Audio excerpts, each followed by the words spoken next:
The wind had teeth, and it was biting right through the cheap wool of her coat. Cora did not know how long she had been walking, only that the sun had set twice since she had last seen a road. The world was just a wide, flat darkness, and the ground was iron-hard with frost. Every step was a prayer she did not know how to speak, a desperate push against the cold that was sinking straight into her bones. Her feet were numb, wrapped in torn strips of her own petticoat inside boots that were never meant for this. They were dancing shoes. She laughed at that, a little dry sound that hurt her throat. She had been running for 3 days, or maybe 4. Time had smeared into one long ache. The white silk of her wedding dress, the one she had fled in, was now a ruin of mud and thorns, ripped to the knee. She had torn most of the skirt away herself, for a bandage, for warmth, for the sheer, furious need to destroy it. Her hands were raw, the skin split open from clawing through barbed wire and scrambling over granite. She was following a creek bed, thinking it had to lead somewhere, when she smelled it. Not just the sharp, clean scent of pine and frozen dirt, but something else. Wood smoke, and warmer than that, the smell of hay and livestock. Hope was a dangerous thing. It felt like swallowing glass, but she turned toward it anyway, stumbling up a shallow rise, and there it was. Not a cabin, not a house, but a barn, long and low against the skyline, a black shape against the bruised purple of the night. It was shelter. It was walls. She did not care who it belonged to. She only cared that it was there. She moved like a ghost, her breath pluming in front of her face. No dog barked. The silence was a blessing. The large barn door was held fast by a thick wooden beam. She was too weak to move it. She circled, her raw hands skimming the rough sawn planks, until she found a smaller side door, meant for a man, not a wagon. It was latched, but the wood around the latch was soft, splintered. She put her shoulder to it. One last, desperate shove. The wood gave way with a sound like a gunshot, a sharp crack that made her freeze. Nothing, only the wind crying over the prairie. She slipped inside, pulling the broken door shut behind her. The air was warmer, thick with the scent of hay and horse and old leather. It was the smell of safety, of life. High above, a ladder led to the hayloft. She climbed, her limbs shaking so badly she almost fell twice. She did not want to be found on the ground floor. She did not want to be found at all. In the loft, she burrowed into the loose hay, pulling it over herself like a blanket. It was scratchy, dusty, and warmer than anything she had known for days. She was shivering so hard her teeth rattled, a deep, uncontrollable palsy that shook her whole body. The fever that had been licking at her for a day was taking hold, making the shadows in the corners of the barn twist and move. From a small, knotted leather pouch tied to her waist, she took the ring. It was heavy, gold, and hateful. She had dug it off her finger with her own teeth and nails the first night. She could not bear to wear it, but she could not throw it away. It was worth money. Money meant a train ticket, meant distance. She clutched it in her fist, the metal biting into her palm. She closed her eyes, and the darkness inside her head was worse than the darkness of the barn. It was filled with the chime of wedding bells, a sound that made her stomach clench, and the memory of a man's heavy, whiskered face pressing down on hers, the smell of brandy on his breath. She whimpered, a small, animal sound, and curled tighter, pressing her bloody hands against her mouth until sleep, or something like it, finally took her. Eli Madsen woke before the sun. He always did. The cold was a constant companion in his small, tight cabin, and the fire in the stove was down to red embers. He rose, pulling on his boots in the dark, his movements quiet and deliberate. Eli was a man who had been carved down to the essentials. There was no softness in him. Not anymore. He was tall and lean, with a stillness about him that other men found unsettling. He moved through his morning rituals, stirring the fire, setting the coffee pot on the stove, checking the rifle he kept by the door, with an economy of motion. Grief had burned all the wasted movement out of him. He shrugged into his sheepskin coat, grabbed his rifle, and stepped out into the pre-dawn chill. The sky was just beginning to pale in the east. His land was hard, unforgiving, a stretch of windswept cattle range on the edge of nowhere. It suited him. He liked the silence. It was a big enough space to hold the emptiness inside him. He went to the barn first to check on his horses. 2 geldings and a mule. They were his living. As he approached, he saw it. The side door, splintered, broken. Eli did not pause. He did not call out. He simply unslung the rifle from his shoulder, held it low and ready, and pushed the broken door open with his boot. He stepped inside, his eyes adjusting instantly to the dim light. He smelled the hay, the horses, and something else. Fear. It had a sharp, metallic scent, like old blood. His horses were restless in their stalls, blowing softly. Their ears pricked. He looked around the ground floor. Nothing, just shadows and tack. He looked up. The hayloft. He moved to the ladder, his boots making no sound on the packed earth floor. He took the ladder rungs one by one, the rifle held in one hand, balanced and easy. When his head cleared the floor of the loft, he stopped. He saw a bundle in the hay, a tangle of dark, damp hair. He saw the pale, bruised flesh of a small hand. It was not a man. It was a woman, or a girl. It was hard to tell. She was asleep, but it was a bad sleep. She was twitching, her breathing shallow and fast. She was wearing the ruined remains of what looked like a fine dress, something completely out of place in his barn, on his land. He stood there for a full minute, just watching. He saw the way she shivered, the deep, rattling cold that had settled in her. He saw the dark smudges of exhaustion under her eyes, the scratches on her face. He was armed. She was half dead. He lowered the rifle. He did not know what to do. His first instinct was to ride for the sheriff in town, but town was 10 miles, and this woman looked like she was balanced on a knife edge. His next instinct was to leave her be. He had his own sorrows. He did not have room for anyone else's. But he thought of his brother, Amos, and the way he had looked at the end. He thought of the cold. He went back down the ladder, his face set. He returned to his cabin. She was still asleep when he came back, moving just as quietly as before. He brought a thick wool blanket, one that still smelled faintly of his brother, and a canteen of water. He set them down on the edge of the hay, a few feet from her. He looked at her again, this strange, broken piece of driftwood washed up in his barn. She looked like she was running from something terrible. He knew the look. He had seen it in the mirror. He left her there and went about his chores, mending a harness, pitching hay to the horses, his mind turning over the problem of the woman in his loft. Cora woke to the smell of horses and the sound of someone moving below. Her eyes snapped open. Panic, cold and sharp, seized her heart. She was not in the loft. She was on the ground floor of the barn, wrapped in a thick wool blanket, lying on a fresh pile of hay.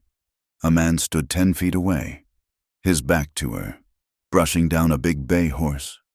She scrambled backward, crab walking into the corner of the stall, her heart hammering against her ribs. The man stopped his brushing. He did not turn around. "You'll scare the horse," he said. His voice was low and rough, like stones rattling in a dry creek bed. He turned, slow. He was tall, dressed in canvas trousers and a flannel shirt, worn thin at the elbows. He had a gun belt on his hip, the leather dark and oiled. His face was lean, weathered, with a quiet sorrow in his eyes that she recognized. He was not old, maybe 30, but he looked like he had seen the end of the world and kept walking. He just watched her, his gaze level, unthreatening, but watchful, armed. She thought, "He's armed." "You were shaking yourself to pieces up there," he said, gesturing with his chin toward the loft. "Fever." Cora said nothing. She just stared, her body coiled tight, ready to run, though she knew she would not get 2 steps. The cowboy. Eli looked at her for a moment longer. He saw the terror in her eyes. It was not just fear of him, but a deeper, more permanent kind of dread. He had seen it in deer just before the wolf pack hit. "I ain't gonna hurt you," he said. It was a simple statement of fact. He turned back to his horse. He worked in silence for a few minutes. Cora stayed frozen in the corner. "There's coffee on the stove in the cabin," he said, not looking at her. "And bread, if you want it." He finished with the horse, hung the brush on a nail, and walked out of the barn, leaving the big door open just a crack, letting in a sliver of pale morning light. He did not look back. Cora waited until the sound of his boots faded. She was shaking again. But this time it was not just the cold. He had offered food. He had given her a blanket. He had not touched her. He had not asked her name, or where she came from, or who she was running from. This kindness was so unexpected it felt like a trap. She did not trust it. She stayed in the barn all day, listening to the sounds of him working outside, the ring of an axe on wood, the soft commands to his horses. Late in the afternoon, he returned. She had not moved to the cabin. She was too afraid. He came into the barn and set a tin plate on the ground near her. It had beans and a piece of cornbread on it. "Eat," he said. This time it was a command, but not an unkind one. "You'll die of cold before you die of whatever's chasing you." He sat on a hay bale 10 feet away, cleaning a piece of tack, the leather and oil smelling sharp in the cold air. He did not watch her, but he was aware of her every move. Slowly, her hands shaking, Cora reached for the plate. The beans were hot. She ate like a starving animal, scooping them up with her fingers, not caring that she was spilling them, not caring about the scalding heat. When she was done, she looked at him. "Why?" she whispered. Her voice was a cracked ruin. Eli tested a strap, pulling it tight. "No one should starve, not even in Wyoming." "Who are you?" she asked. "Eli Madsen. This is my land." He looked at her. "You're safe in the barn. For now. But the wind is turning. Snow's coming." He did not ask her name. He did not ask her story. His own grief was a heavy coat he wore every day, and her silence was a language he understood. He had no desire to pry into her pain. He had enough of his own. They fell into a strange, silent routine over the next 2 days. Cora was too weak and too frightened to leave the barn. Eli would bring her food twice a day, a plate of whatever he had made for himself. He brought her an old canvas coat, stiff with wear, but warm. Their conversations were short, clipped, full of empty space. "You need a doctor," he said one morning, looking at the fever bright in her eyes. "No," she said, her voice sharp. "No doctor, no town." Eli nodded slowly. He had guessed as much. "Town's 10 miles east. Cheyenne is a week south. You ain't headed for either." It was not a question. Cora just pulled the blanket tighter around her. "Running," Eli said, more to himself than to her. "Running hard." She flinched. A small, violent tremor. He saw it. It confirmed his guess. A woman running this hard, this far from everything, was running from something dangerous. A man, most likely. "St. He'll find me," she whispered, her eyes wide, staring at a patch of sunlight on the barn floor. Eli stopped what he was doing. He looked at her. "Who?" She shook her head, pressing her lips together, angry at herself for saying even that much. Eli did not push. He just went back to his work. But he was thinking. Cora was startled by him. He was nothing like the men she knew. He was quiet, and his silence was not a threat. He was armed, but he moved with a gentleness she had forgotten existed in men. He would leave her food, check that she had water, and then leave her alone. He did not pry. He did not press. He did not leer at her. He just existed. His presence was a solid, quiet wall between her and the freezing prairie. But she remained guarded. Trust was a luxury she had lost, like her silk shoes and her good name. At night, The fever and the fear mixed together. She would fall into a restless, twitching sleep, and the nightmares would come. She dreamed of bells, church bells, loud and joyful, but they sounded like hammers on an anvil, ringing in her head until she wanted to scream. And she dreamed of blood, a smear of it on a white lace cuff, the dark, angry red of a man's face. She would wake up with a silent scream lodged in her throat, her body drenched in a cold sweat, clutching the wool blanket to her chest. One afternoon, Eli brought her a plate of stew. She was asleep, curled on her side, her breathing ragged. The fever was worse. He knelt to set the plate down, meaning to leave her be, but her sleeve had ridden up. He froze.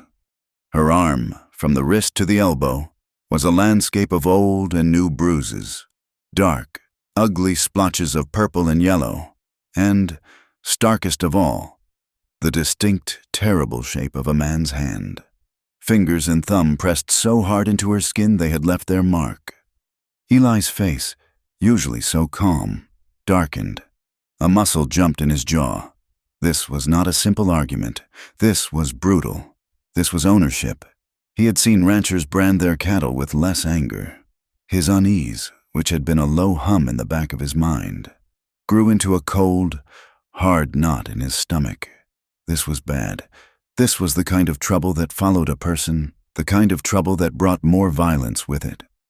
He looked at her face, pale and damp with fever, and felt a surge of something he had not felt in a long time.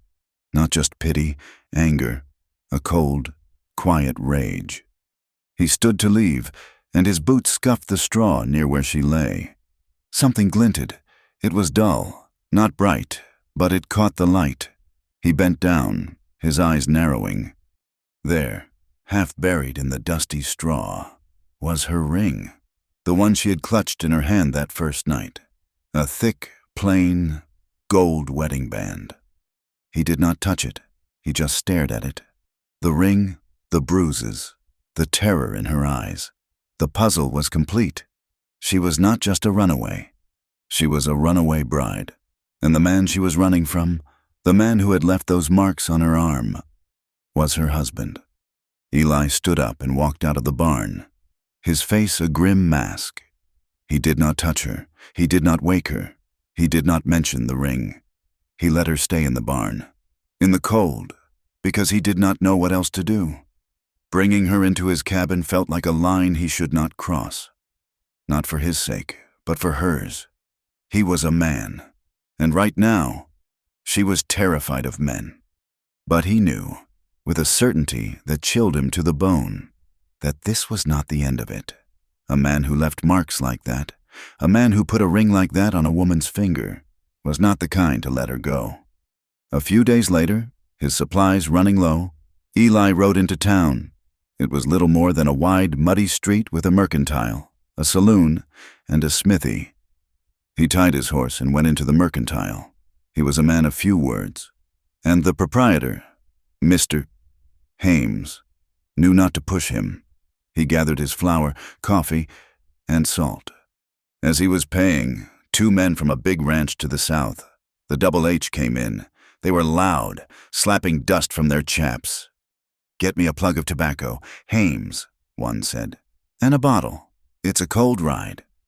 "Cold indeed," Hames said, bagging Eli's goods. "Colder still if you're the one Judge Sloan's got his men out looking for," the second man said with a nervous laugh. Eli went still. He kept his back to them, counting his coins. "That's a fact," the first man said, his voice lower. "Rode through yesterday. 6 of 'em, armed to the teeth, asking questions." "What kind of questions?" Hames asked, leaning in. "Looking for a bride. Ran off from Cheyenne. Judge Sloan's new daughter-in-law. Young fellow, Thomas, got married, and the girl lit out on her wedding night. Can you imagine?" "Mad," the second man offered. "They say she's not right in the head. Stole some jewelry, too, they reckon." "Judge Sloan ain't treating it like she's mad," the first man said grimly. "He's treating it like she's stolen property. He's offering a reward, a big one, $500. Eli picked up his sack of flour. $500 was more money than he saw in a year. It was enough to make men do terrible things. Well, I hope they find her, Hames said, shaking his head. A woman alone out here, God help her. Eli walked out of the store, his face giving nothing away. He loaded his supplies, mounted his horse, and rode out of town. He did not push his horse, but he did not linger. Judge Sloan, he knew the name. Everyone in Wyoming Territory knew the name. Sloan was a power, a man who owned half of Cheyenne and had the law in his pocket. His son. The woman in his barn was not just running from a man. She was running from an empire. And the rumors they were spreading, mad, a thief, were meant to make it easy for whoever found her. Meant to make them turn her over without a second thought. He rode back to his ranch. The wind cold, his gut colder. The woman in his barn was not a problem anymore. She was a target, and by letting her stay, he had just painted that target on his own back. When Eli got back to the ranch, the air had changed, the wind had died, and a heavy, dead stillness had fallen over the land. The sky was the color of a fresh bruise, a low, oppressive gray. It was the kind of quiet that came before a war. He smelled the snow, a sharp, metallic bite in the air. He put his horse away, his movements quick, his mind racing. $500. Judge Sloan. Mad. Thief. He walked from the barn, the sack of flour heavy on his shoulder, and looked at the barn side door, the one she had broken. He had left her there, in the cold, thinking it was safer. He had been wrong, leaving her in the barn now, with what he knew. Felt like baiting a trap. He had to make a choice. He had been trying to stay out of the world, but the world had just splintered his door and slept in his hay. He found her just as he had left her, huddled in the wool blanket, her eyes wide and dark in the dim light.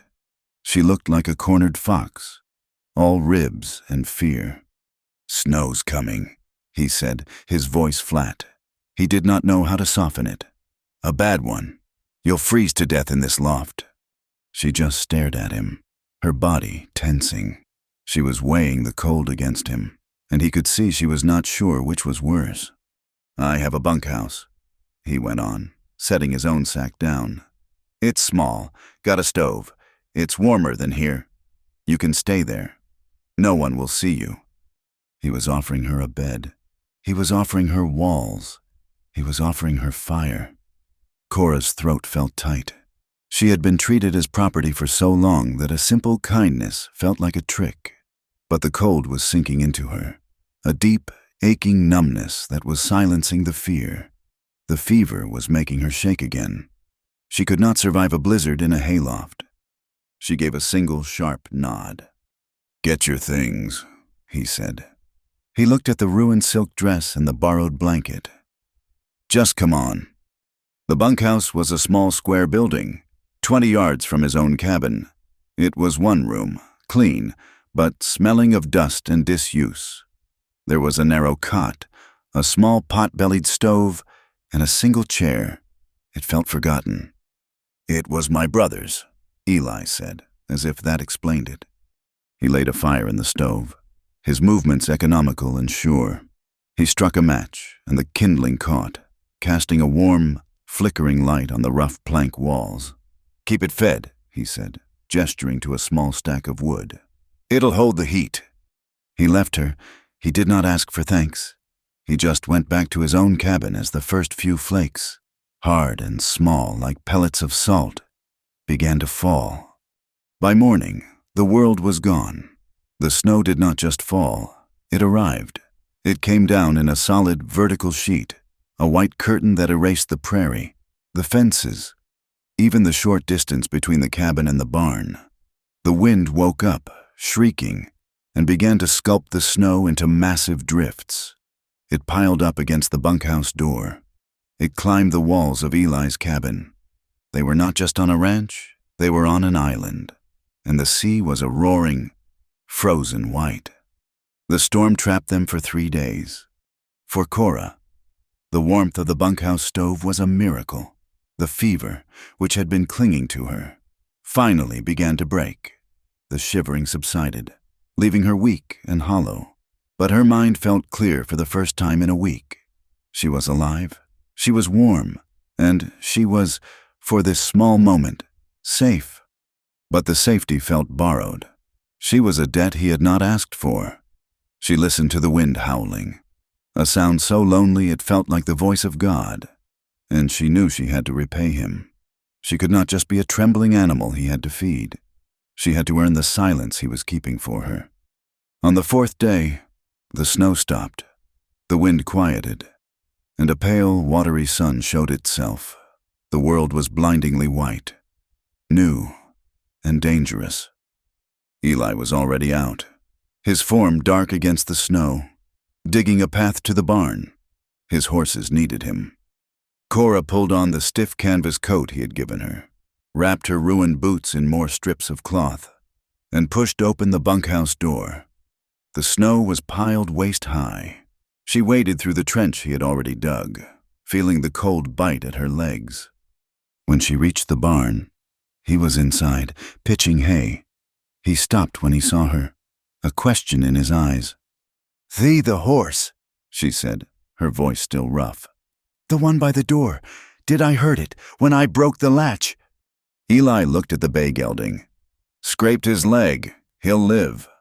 She went to the horse. It shied at first, then settled as she spoke to it, her voice low and soft.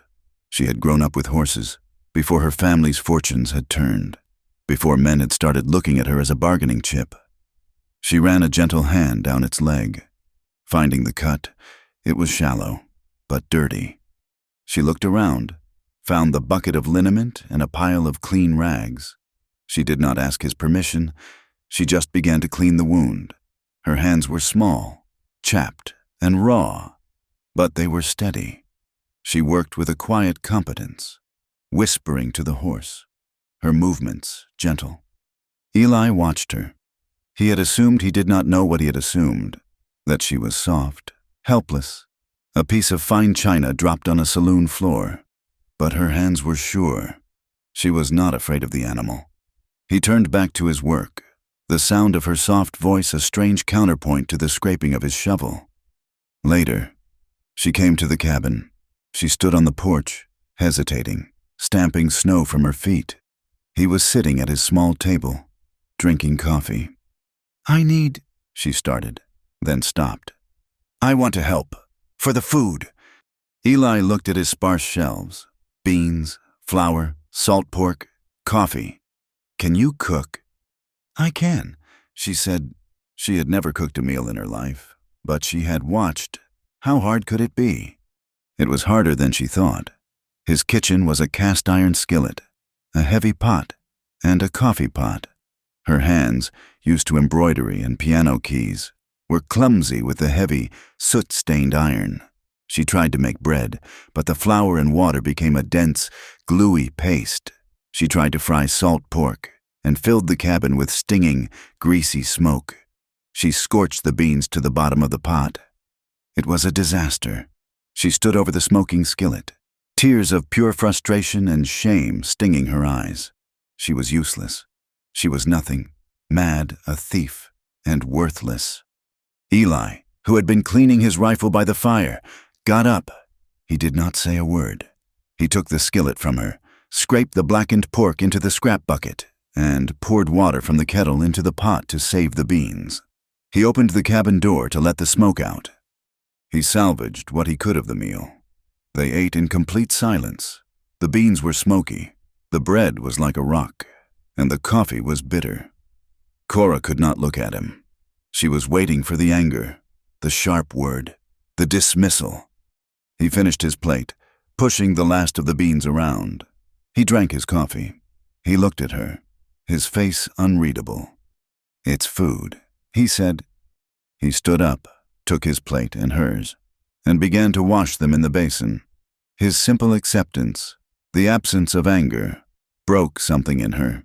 She put her head down on the rough wooden table and cried, silent, shaking sobs that had been held back for weeks. Eli kept washing the dishes. He did not touch her. He did not comfort her. He just let her be, giving her the dignity of her own grief. The storm had forced them together. The failed meal and the quiet work in the barn began to braid their silences. They spent the long, cold evenings in the cabin, the only source of real heat.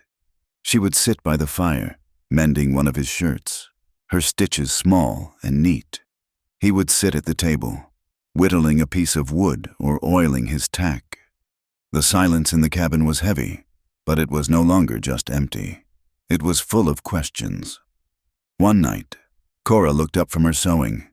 She had been staying in the bunkhouse, but the cold was still so deep that they shared the cabin for warmth in the evenings. "The bunkhouse," she said, her voice quiet. "You said it was your brother's." Eli's hand stilled. He was carving a small, simple shape, a horse. He stared at the wood, his gaze turning inward, going somewhere far away from the small, snowbound cabin. He had not said his brother's name aloud to another person in over a year. "Amos," he said. The name felt rough in his mouth, like a stone. He was younger than me, but he had more life in him. He thought this land was paradise. He was quiet for so long. Cora thought he would say no more, but the storm had cracked something open in him, too. "We built this place," Eli said, his voice low, aimed at the fire. "Built it with our own hands. This cabin, the barn. We had a plan. We were going to raise horses." He set the piece of wood down. "There's a rancher south of here, Garrison. He's got a spread 10 times this size. He decided this creek, our water, was on his line. It wasn't, but he said it was." Cora watched his face harden, the lines around his eyes deepening. Amos, he wasn't a fighter, but he was stubborn. He wouldn't be pushed. He told Garrison to his face the line was here, and he wouldn't move. Eli picked up the carving again, his thumb rubbing the smooth wood. "They came at night, 3 of them, said they were looking for stray cattle. Amos went out to meet them. I was in the barn. I heard it." He stopped. The fire crackled, filling the space. "It wasn't a fight," Eli whispered, his voice thick with a cold, old rage. "They shot him down on his own porch. Said he drew on them. He didn't." "The law," Cora whispered. Eli gave a short, bitter laugh.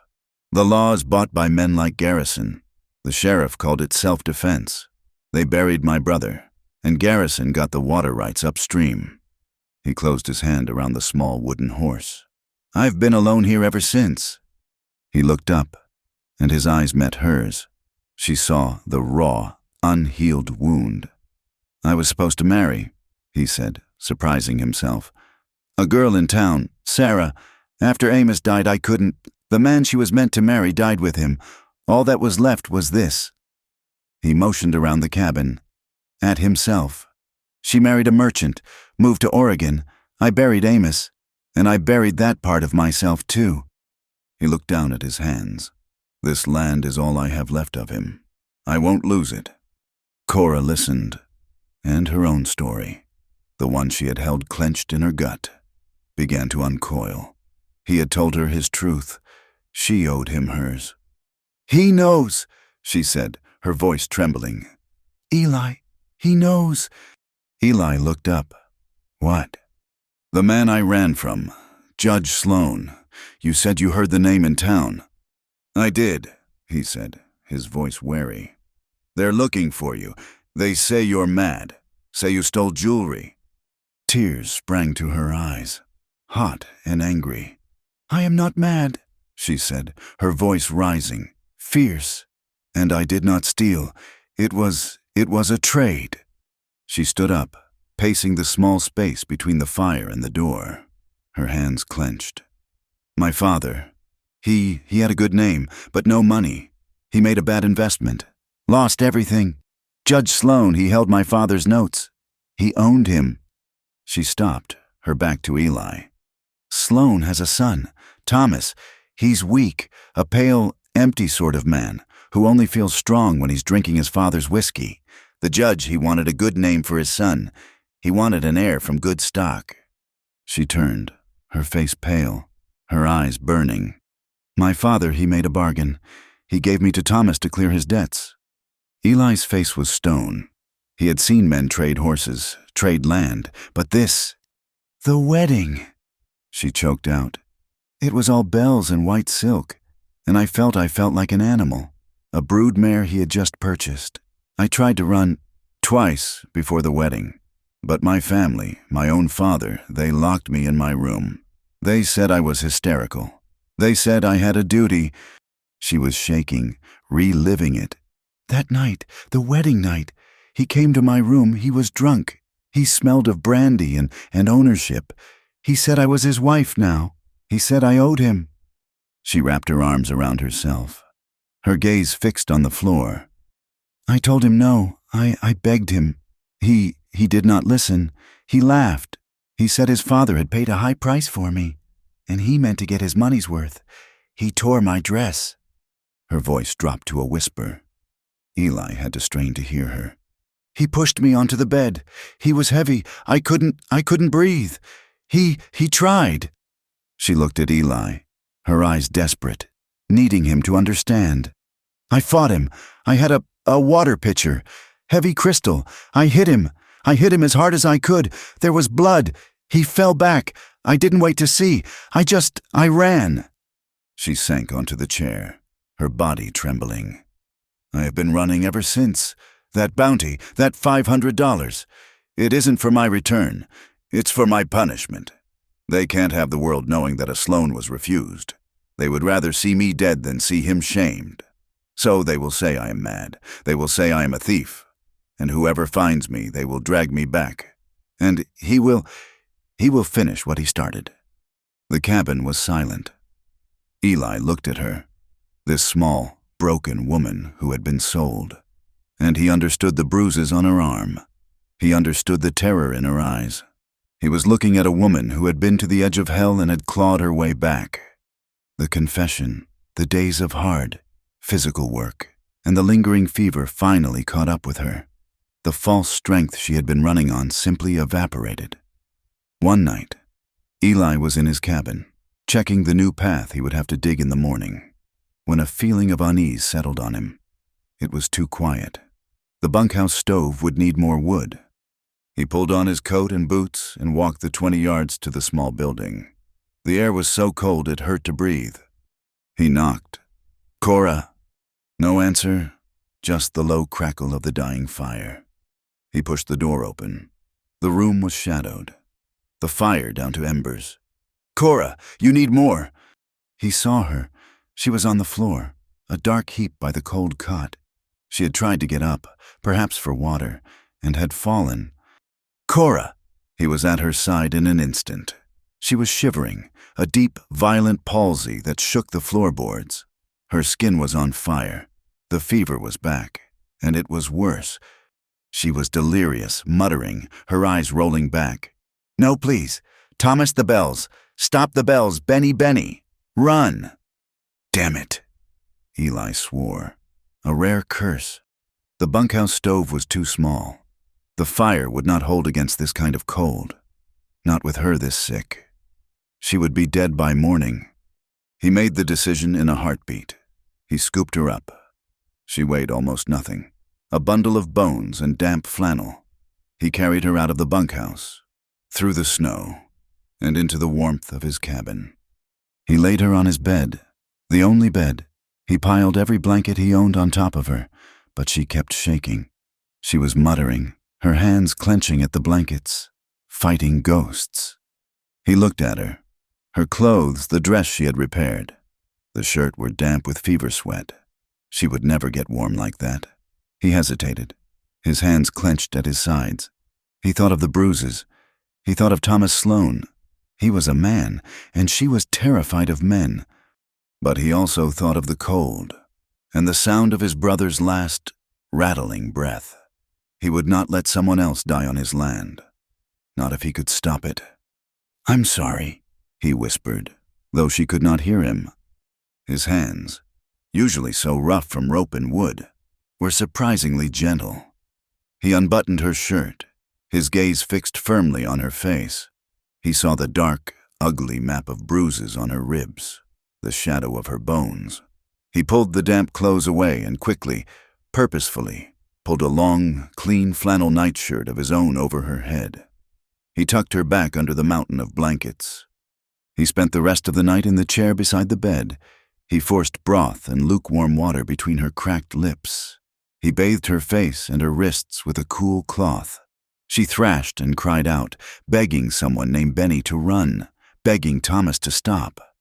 Eli just sat there, his face like granite, his rifle leaning against the chair. He listened to her terror, and the cold, quiet anger in his gut grew into a slow, burning fire. He must have drifted off, his head slumped against the high back of the chair. He woke to an almost imperceptible change in the room. The wind had died, the fire was low, and she was quiet. He looked at the bed. Cora's eyes were open. She was staring at him. The fever light was gone. She just looked. She was weak, her face pale and hollowed, but she was seeing him. He did not move. He did not know what to say. She was warm. She was in a real bed. She was wearing a man's shirt, but she was not hurt. He had not touched her. He had tended to her. She saw the chair he had been in, the basin of water on the floor, the damp cloth. She saw his rifle, leaning ready. He had guarded her. Eli watched her, his body stiff. He had done what he had to, but he did not know if she would see it as rescue, or just another man taking control. In the deep, quiet hours of the morning, Cora slowly, her arm trembling with weakness, reached her hand out from under the blankets. Her fingers brushed the rough wool of his sleeve. Eli flinched, but did not pull away. She found his hand. It was resting on his knee, calloused and scarred. It was a strong hand, a hand that could build a barn, or guard a stranger. She slowly, weakly, threaded her fingers through his. She just held on, a silent, desperate anchor in the dark. Eli looked at their joined hands. Her hand was so small in his. He did not squeeze back. He did not move. He just sat there, rigid, letting her hold on, as the first gray light of morning crept into the cabin. Later, when the sun was up, she was asleep, a real sleep, deep and healing. Eli gently pulled his hand free. He stood, his back aching, and built up the fire. He needed to check the horses. He walked to the barn, the new snow squeaking under his boots. The world was bright and clean.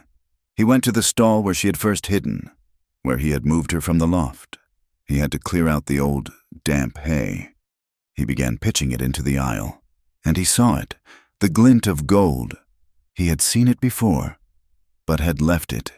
This time, he stopped. He reached down and picked it up. The gold wedding band. It was heavy in his calloused palm, still holding the faint warmth of her body. He closed his fist around it. He already knew from town that her husband was looking, but holding the ring, this solid piece of her bondage, made it real. This was not just a woman. This was, in the eyes of the law, Judge Sloane's property. And he, Eli Madsen, was now hiding it. The ring in his hand felt as heavy and as dangerous as a loaded gun. He realized, with a cold certainty, that the men looking for her would not stop. They would not give up. They would tear his ranch apart to find this small, heavy piece of gold, and the woman who belonged to it. He shoved it deep into his pocket, the metal pressing against his skin, and walked back to the cabin. She was awake when he came back into the cabin, sitting on the edge of his cot, wearing his flannel shirt that hung on her like a sack. The fever was gone, but it had left her hollow-eyed and fragile, like a bird that had fallen from the nest. She had combed her hair with her fingers, trying to restore some small piece of herself. She looked up when he entered, her hands clenched in her lap. Eli did not look at her, not at first. He moved with that same deliberate quiet, stoking the fire, putting the coffee pot on the stove. The cabin was filled with the smell of wood smoke and brewing coffee, the smell of a life, a home. But the air was tight, stretched thin. He had the ring in his pocket. It felt like it weighed 10 pounds. He had spent the morning tending the horses, his mind turning over the facts. The ring, the name Sloane, the reward, the rumor she was mad, the bruises on her arm. He was a man who liked things simple, and this was the most complicated, dangerous thing that had ever set foot on his land. He poured himself a cup of coffee, the steam rising in the cold air. He turned. He still did not show her the ring. He was not a man for accusations, just for the truth. "I was in town," he said, his voice flat. "Before the storm, I heard a name, Judge Sloane." Cora went perfectly still. The blood drained from her face, leaving her a pale, waxy white. She did not speak. She did not breathe. "He has men out," Eli went on, watching her. "A lot of them. They're looking for his son's wife. They're offering $500 for her." Cora's eyes squeezed shut. A small, dry sob escaped her. This was it, the confirmation. Her small island of safety was just a mirage. Eli took the ring from his pocket. He did not toss it to her, or brandish it. He just walked over and opened his hand. The heavy gold band sat dull in his calloused palm. "I found this in the barn," he said, his voice quiet. "In the hay where you were sleeping." She stared at the ring as if it were a coiled rattlesnake. It was the proof, the brand, the manacle. "So you know," she whispered. It was not a question. "I know what they're saying," he said. "And I know what I found." He looked at her, his gaze steady. "I know you're not mad, and I know you're not a thief, but you're his wife." That word, wife, hit her like a slap. She looked up, and her eyes were not just afraid. They were furious. "I am not," she said, her voice shaking with a sudden, low intensity. "I am not his wife." "The law says you are Cora." He used her name, and the sound of it, spoken in his low, rough voice, made her flinch. She stood up then, shaky on her feet, but driven by a desperate need to make him understand. "The law? You think I care about the law? You told me what the law did for your brother. The law is for men like Judge Sloane. It's a tool, like a branding iron, for him to mark what's his." She began to pace, the small cabin suddenly feeling like a cage. "You don't understand who he is. He doesn't just own a ranch. He owns the law. He owns the sheriffs. He owns the newspapers. He owns my father. He bought me, Eli, like a prize mare, and his son Thomas." She stopped, her back to him, her hands clenched so tight her nails bit into her palms. "Thomas, he's a weak man, and weak men are the most dangerous. They're cruel because they're weak. He's like a spoiled child who breaks his toys rather than let anyone else touch them. He never stops hunting things he thinks are his. And he thinks he owns me." Eli watched her, his face a mask of stone. He had heard about Sloane, but this was different. This was the view from inside the cage. Cora turned, her face a ruin of fear and anger. "He won't just take me back. He'll punish me. For running. For refusing him. For hitting him." She was trembling. "They're telling everyone I'm mad. They already are. They said I stole things. It's a lie.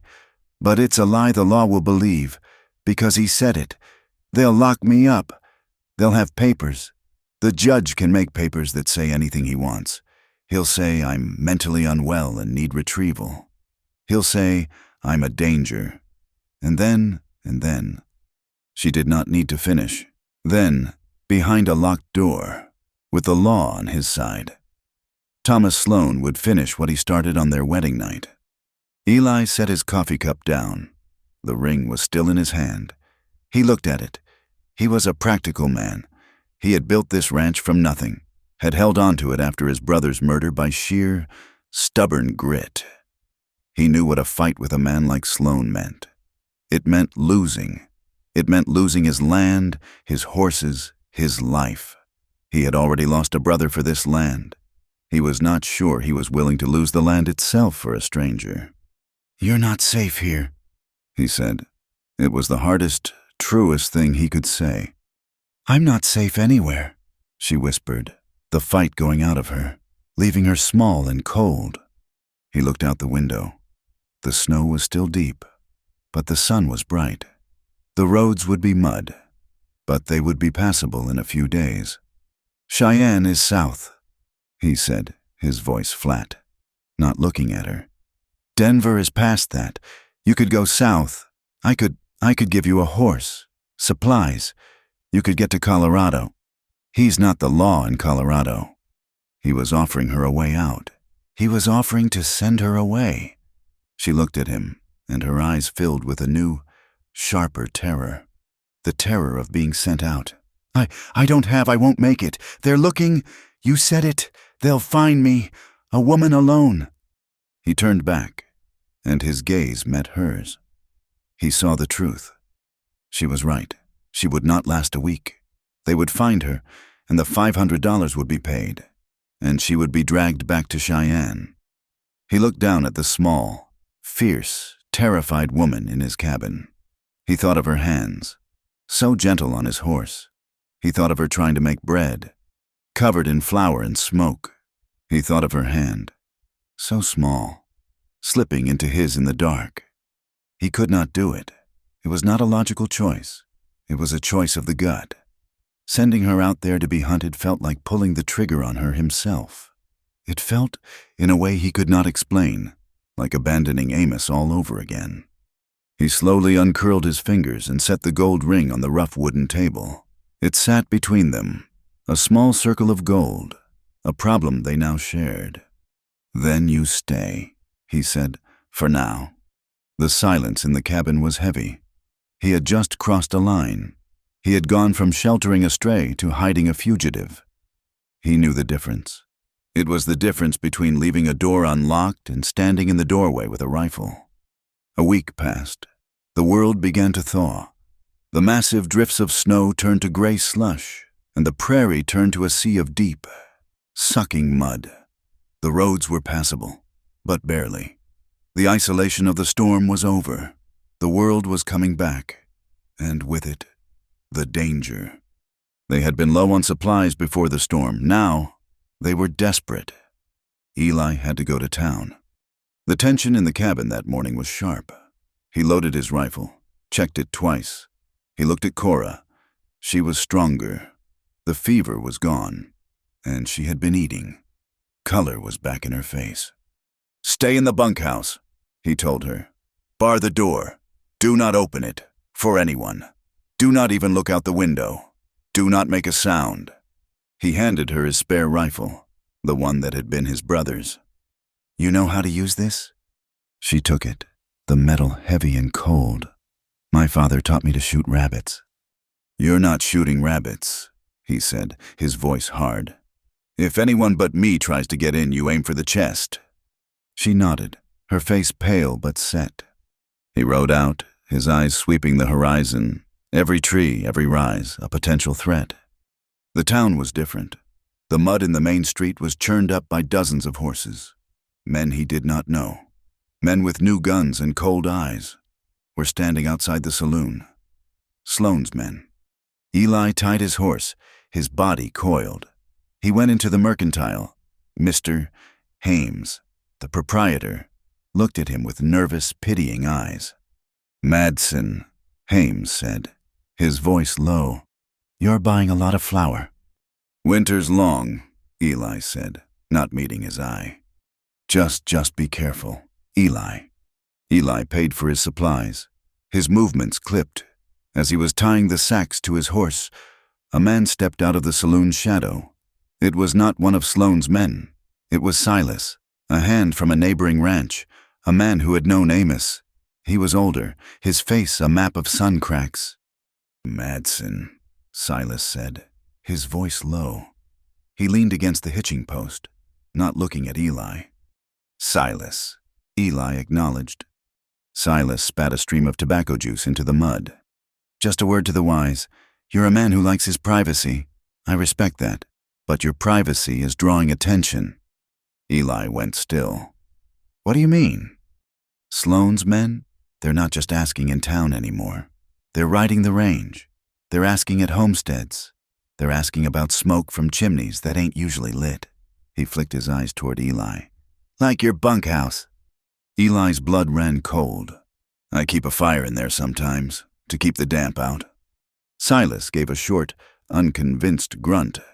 They're asking about anyone seen buying extra supplies. They're asking about a woman. They're describing her. Small, dark hair, scared eyes. He looked Eli full in the face then. They're offering $500. Eli, that's a lot of money. Men are starting to get hungry for it. Men are starting to watch. I ain't seen anyone, Eli said, his voice flat. Silas held his gaze for a long moment. I hope you're telling me the truth, because I knew your brother, and I know Judge Sloan. Sloan doesn't like loose ends. You watch your back. Eli, they're not playing.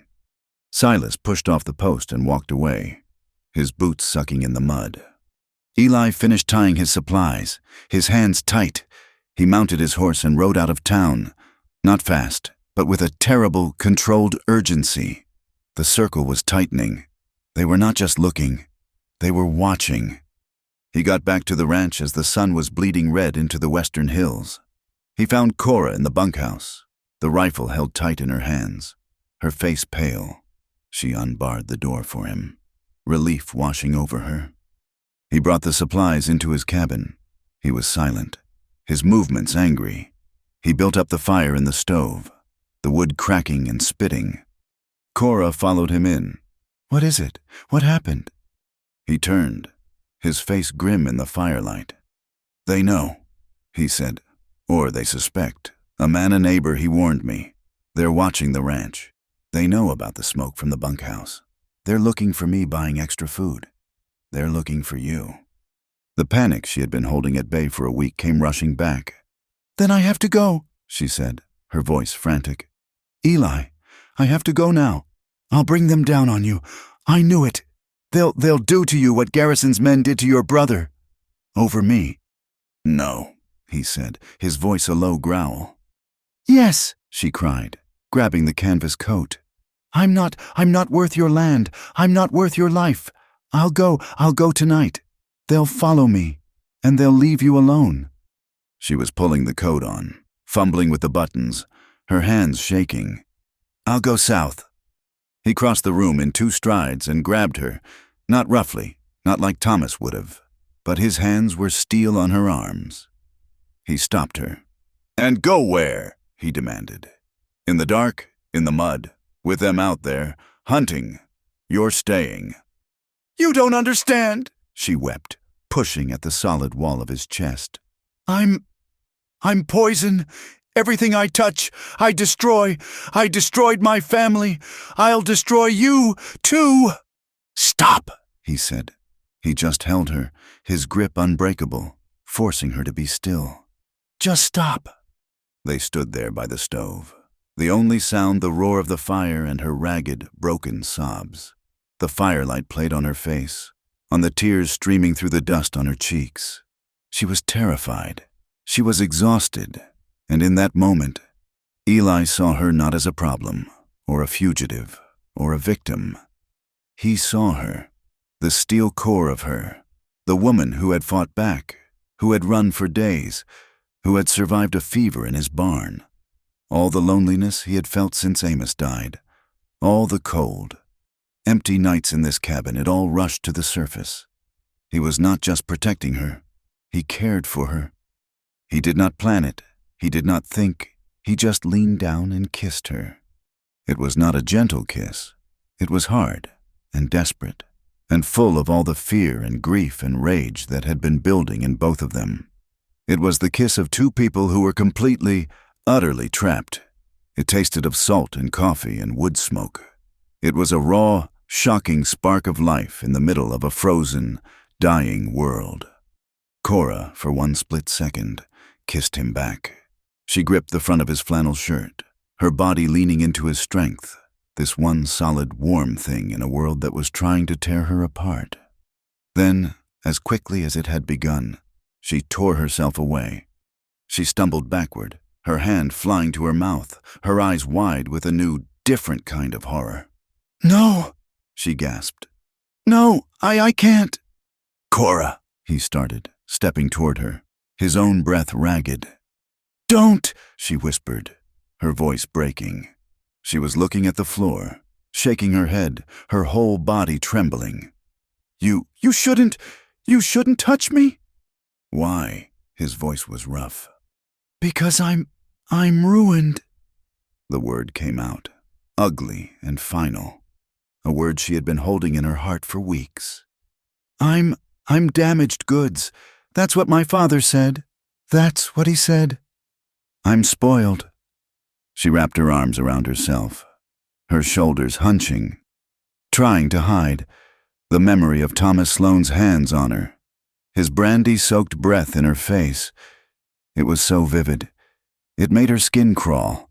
She felt used, tainted, unworthy of this quiet man's kindness, let alone his desire. "I'm dirty. Eli, don't you see?" Her shame cut Eli deeper than any bullet.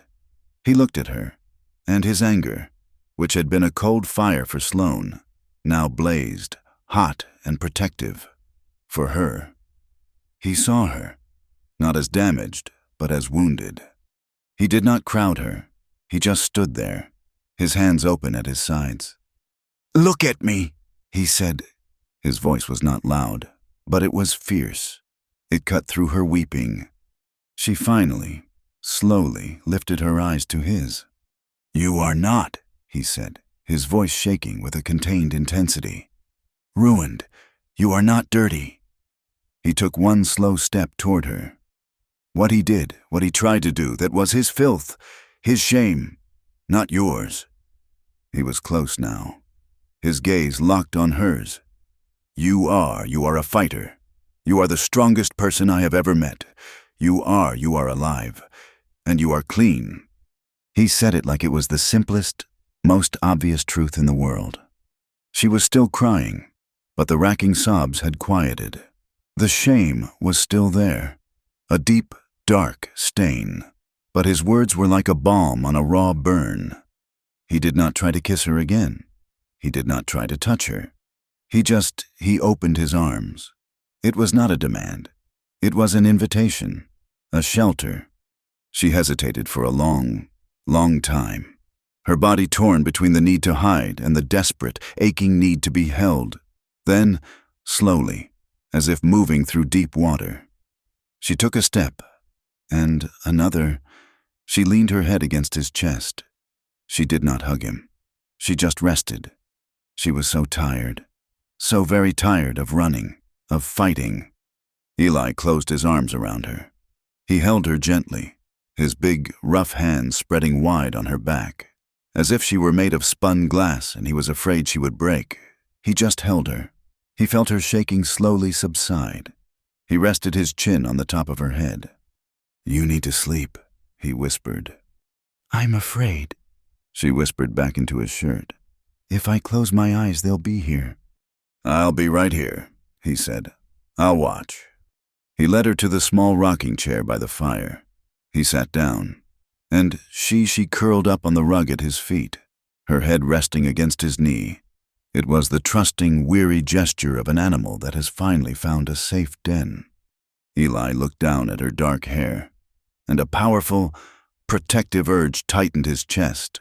He took the blanket from his cot and draped it over her. He laid his rifle across his lap, and then, slowly, he put his hand on her hair. He sat awake all night, guarding her sleep, and she slept, for the first time since she had fled. She slept without bells, without blood, without fear. Eli woke in the chair, stiff and cold, as the first pale gray light of morning crept into the cabin. Cora was still asleep at his feet, her breathing deep and even, a line of sunlight just beginning to touch her face. He felt a sharp, aching tenderness that scared him more than Sloane's men. He needed to check the perimeter. The warning from Silas had him on edge. The mud would hold tracks. He slipped his hand from her hair, easing himself out of the chair so he would not wake her. He took his rifle and slipped out of the cabin, quiet as a shadow. The air was cold, the mud beginning to freeze again. He circled the cabin. Nothing. He circled the bunkhouse. Nothing. He walked toward the barn. The mud was thick, preserving every single mark. And he saw them. He froze. They were not his boot prints. They were not Cora's. They were from a man's boot, large, with a distinctive star pattern worn into the heel. The tracks led from the cover of the cottonwood trees down by the creek. They circled the barn.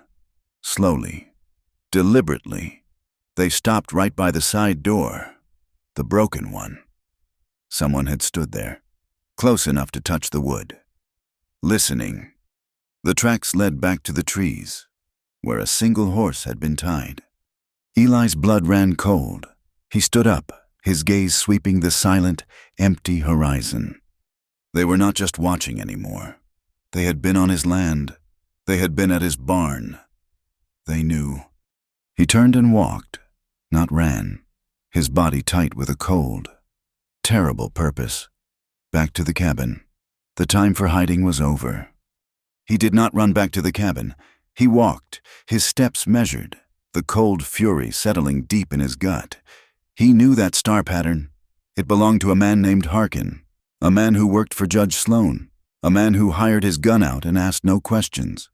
They were not just watching. They had been close enough to smell the horses. They were testing his boundaries. They were seeing how he would react. He slipped inside the cabin. The gray light had filled the small room. Cora was still asleep, curled on the floor, the blanket draped over her, her face finally, truly at peace. He hated what he had to do next. He put his hand on her shoulder. "Cora!" She came awake instantly, a sharp gasp, her eyes flying open, wild with fear. "It's me," he said, his voice low. "Get up, get your things." "What is it?" she said, scrambling to her feet, the blanket falling away. "What did you see?" "Tracks," he said, turning away from her to check the load on his rifle. "Down by the barn. They were here last night. Close. One man." The peace that had been on her face shattered, replaced by the familiar, haunted look.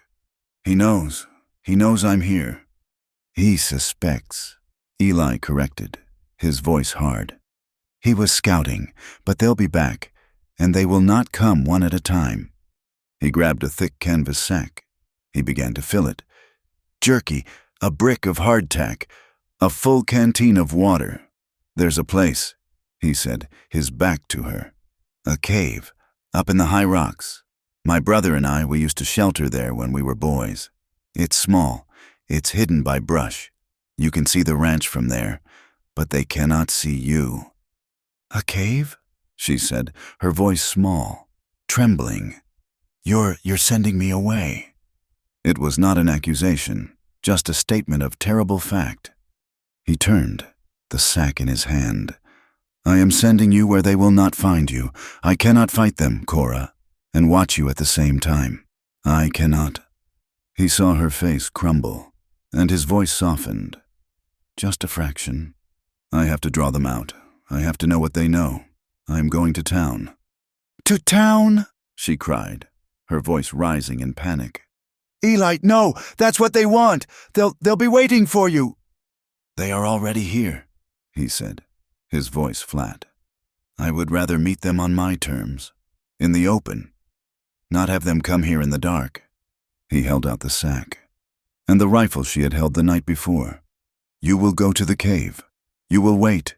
You will not come out, not for any reason, not if you hear gunfire, not if you see fire. You wait until I come for you. Do you understand me?"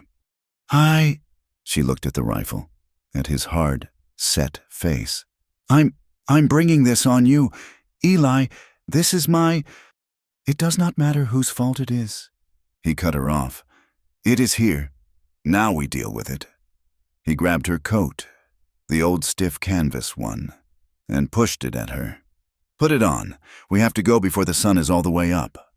He led her out of the cabin, the air so cold it stung her lungs. The mud was frozen hard again. He did not take her straight up the rocks. He led her down to the creek bed, where the fast-running water would hide their tracks. They walked in the icy water for 100 yards, her feet instantly numb, the cold biting through her boots. Then he scrambled up the bank, into a thicket of pine and aspen, and began to climb. It was not a path, it was a scramble, over granite boulders and through thorny, skeletal brush. Cora's hands were raw again in minutes. She fell twice, the rifle heavy in her hand. Eli, moving like a shadow ahead of her, would stop, haul her to her feet, and keep moving. He was all grim, focused purpose. The man who had held her by the fire was gone, replaced by this hard, silent guide. After an hour, they reached a high ledge, concealed by a curtain of dead, dry brush. Eli pulled it aside. The cave was just a dark slit in the rock, barely tall enough to stand in, and perhaps 10 feet deep. It smelled of cold stone and dry leaves. "It is not much," he said, "but the brush hides the mouth. No one knows it is here." He pushed the sack inside. "There is food for 2 days, water for 1. I will be back before that." "Eli," she started, grabbing his arm. The fear was coiling in her, cold and sharp. The thought of being here, alone, in this dark hole, while he went to face Sloane's men was unbearable. He looked at her hand on his arm. He covered it with his own, just for a second. His hand was warm. "You are strong," he said. "You fought him. You survived the prairie. You survived the fever. You can survive this. You wait for me." He looked at her, one long, hard look. He wanted to kiss her. He wanted to drag her back to the cabin and bar the door. Instead, he just nodded. "Stay hidden, Cora, no matter what." He pulled the brush back into place, and he was gone. She was alone, utterly, completely alone. Cora crawled into the back of the cave, pulling the blankets from the sack around her. The cold was immediate. It was a damp, seeping cold that came from the rock itself. She sat with the rifle across her knees, staring at the small sliver of light that came through the brush. She could see the ranch, far below, a toy cabin, a toy barn. She saw Eli emerge from the trees, walk to the barn, and saddle his horse. She watched his small, dark figure ride out, heading east toward town, and then he was gone. The silence was deafening. It was worse than the wind. It was a dead, empty silence, broken only by the drip of melting frost from the cave roof and the frantic, loud beating of her own heart. She was cold, she was terrified, and she was ashamed. She had run from her father's house, she had run from Thomas Sloane, and now she was hiding in a hole in the ground while Eli, a man she had known for barely more than a week, rode out to face her monsters.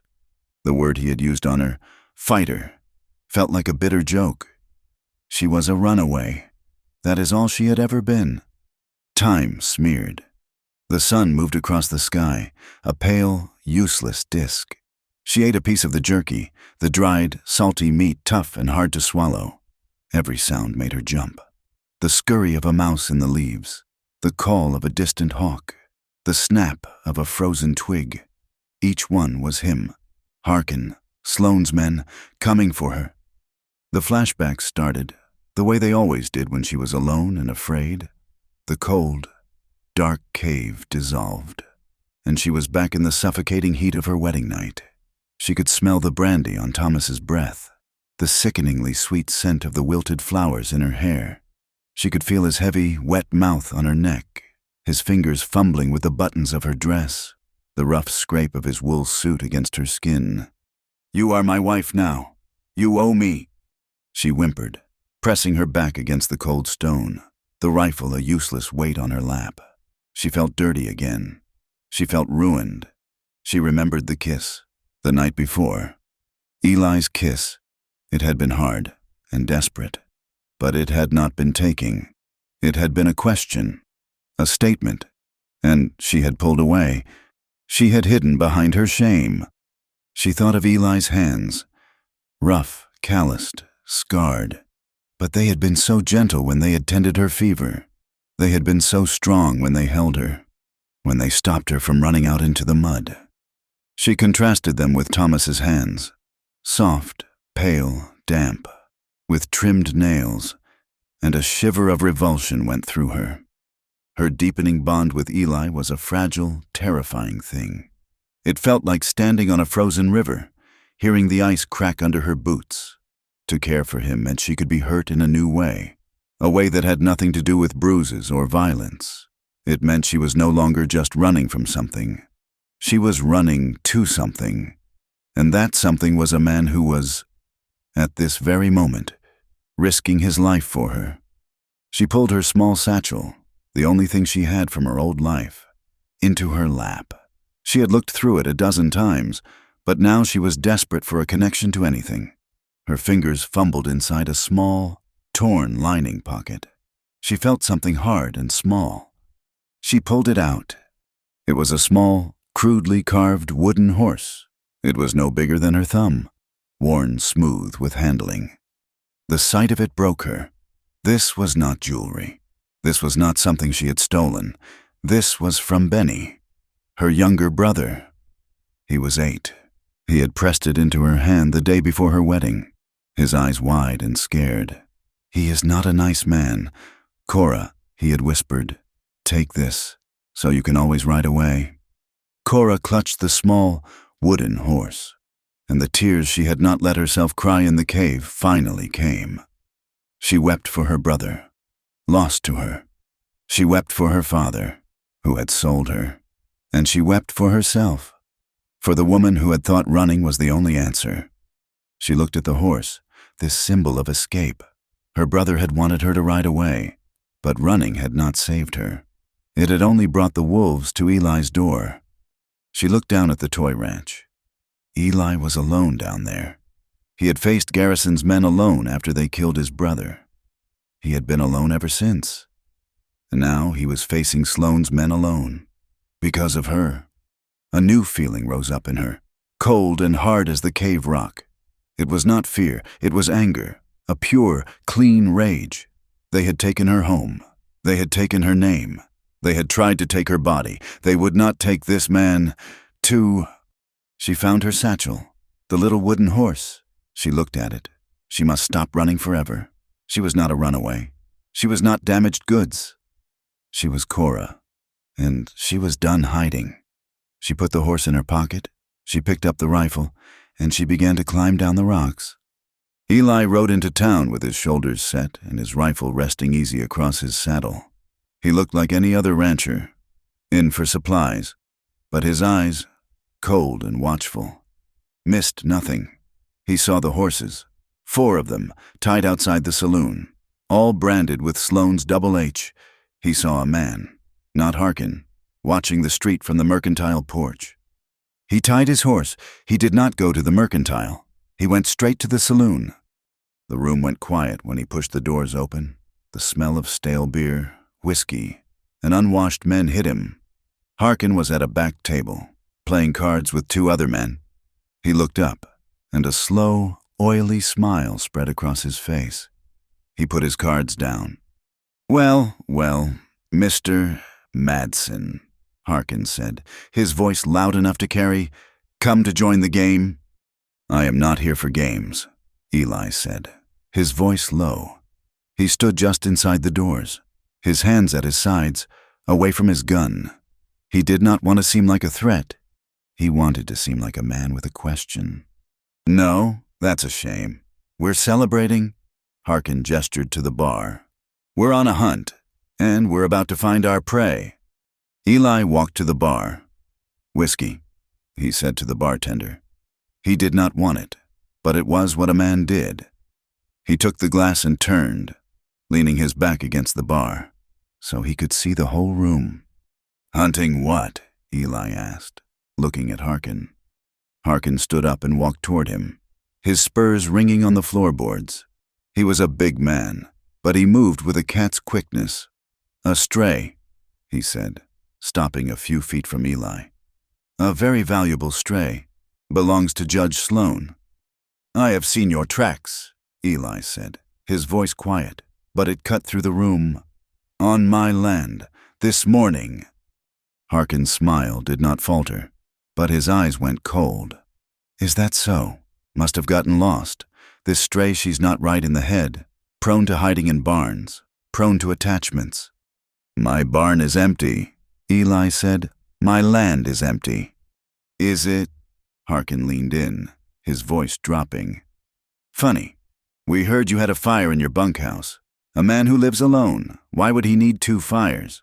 Unless he had company, a stranger, maybe a woman with dark hair and scared eyes. I keep the damp out, Eli said. What I do on my land is my business. It becomes Judge Sloane's business, Harkin said, his smile gone. When you're hiding, what's his? Eli just looked at him. He said nothing. Look, Madsen, Harkin said, trying a new tactic. He glanced around the saloon. We know she was there. The snow, it tells stories. Tracks leading in, but none leading out. Then the storm. She's been there this whole time. He reached into his coat. $500. Right now, just tell us where she is. You're a poor man on a hard luck ranch. Think what this could do for you. Eli looked at the wad of money. Then he looked at Harkin. I have not seen her, he said. The lie was plain. It hung in the air. Harkin knew it. Eli knew it. Harkin's face hardened. He was done playing. I'll find her, Madsen, with or without you. And if I find her on your land, well, the judge don't take kindly to thieves. And harboring his son's wife, that's theft. Eli pushed his untouched whiskey glass away. He stood up straight. You are not welcome on my land. Harkin, you or your men, you come near my barn again, I will take it as a threat. He turned to leave. He was halfway to the door when one of the other men at the table, a young, nervous-looking man, called out. Harkin, maybe he's right. Maybe she ain't there. Harkin turned on him, furious. But then he turned back to Eli, a new, calculating look in his eye. Maybe Eli had sent her away. He stepped in front of Eli, blocking his path. One last thing, rancher, Harkin said, his voice a low sneer. We all know what happened to your brother. Died over a strip of dirt. You think a woman is worth dying for? Eli looked him dead in the eye. The silence stretched. Eli did not answer. He just held Harkin's gaze until Harkin, unsettled by the cold, quiet promise of violence in Eli's eyes, finally stepped aside. Eli pushed through the doors and walked out into the sunlight. He untied his horse, his hands steady, and rode out of town. He did not look back. Cora was half frozen by the time she got back to the cabin. The mud, now thawing in the afternoon sun, had sucked at her boots, trying to pull her down. She stumbled onto the porch, the rifle heavy as lead. The cabin was empty, cold. He was not back yet. The panic she had fought down on the mountain came roaring back. He was dead. They had taken him. It was her fault. She sank onto the chair by the cold stove, her body shaking. She had been so brave on the mountain, and now, in the silence, she was just a terrified girl again. She sat there for an hour, or maybe 2. Time was a thick, slow-moving fog. And then she heard it. A horse. Not fast, just a steady, tired walk. She grabbed the rifle, her heart hammering, and ran to the window. It was him. Eli. He was slumped in the saddle, but he was alive. He was alone. She ran out onto the porch. He saw her and his face, which had been a mask of grim exhaustion, hardened with anger. He swung down from the horse before it even stopped. "Damn it! Cora!" he roared, his voice cracking with a fear he would never admit to. "I told you to stay. I told you to wait." He grabbed her by the shoulders. "What were you thinking? They could have been here. They could have—" "I know," she said, her voice shaking. But she did not pull away. She looked him right in the face. I will not hide. Not anymore. I will not let you be alone. This is my fight. I am done running. If they come for both of us." His anger evaporated, leaving just the raw, bone-deep weariness. He looked at her, at the mud caked on her boots, the scratches on her face from the brush, the rifle clutched in her small, raw hands. She had come back. She had climbed down that mountain, and she had come back. For him. He stared at her, and the last of his defenses, the walls he had built around his heart since Amos died, they just crumbled. "They know," he said, his voice rough with exhaustion. "They know you are here. They will be back." "I know," she said. "We will face them." He let go of her shoulders and just touched her face. His thumb, rough and calloused, traced the line of her jaw. "You are," he started, but he had no words.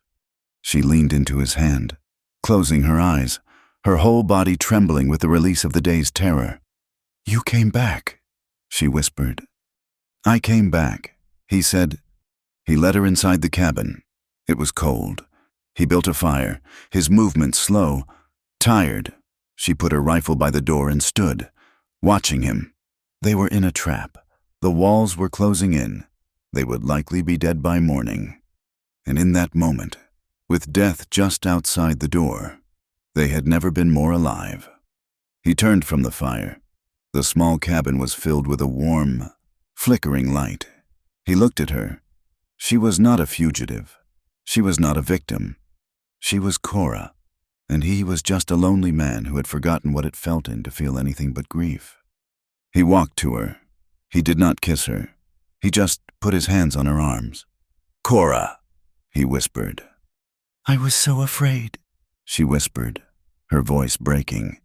"Not in the cave. Here, waiting for you." He pulled her to him, not in a kiss, but just a desperate, crushing hug, burying his face in her hair. He breathed her in, the smell of cold air, and pine, and her. "I am so ashamed," she whispered against his chest. Of before, the kiss, I pulled away, I said." "I know," he whispered. "You are not." He tilted her head back. "You are not damaged," he said, his voice fierce. "A promise. You are not ruined." This time, when he kissed her, she did not pull away. She leaned into him, her hands coming up to grip his shirt. It was slow. It was tender. It was a question and an answer. It was a promise to be alive, right now, in this one moment. He lifted her, his arms strong, and carried her the 2 steps to his cot. He laid her down, his eyes never leaving hers. This was not the greedy, drunken fumbling of Thomas Sloane. This was not a taking. It was a discovery. His rough fingers, so slow, so careful, undid the buttons of her worn flannel shirt. He was watching her face, giving her every chance to say no, to stop.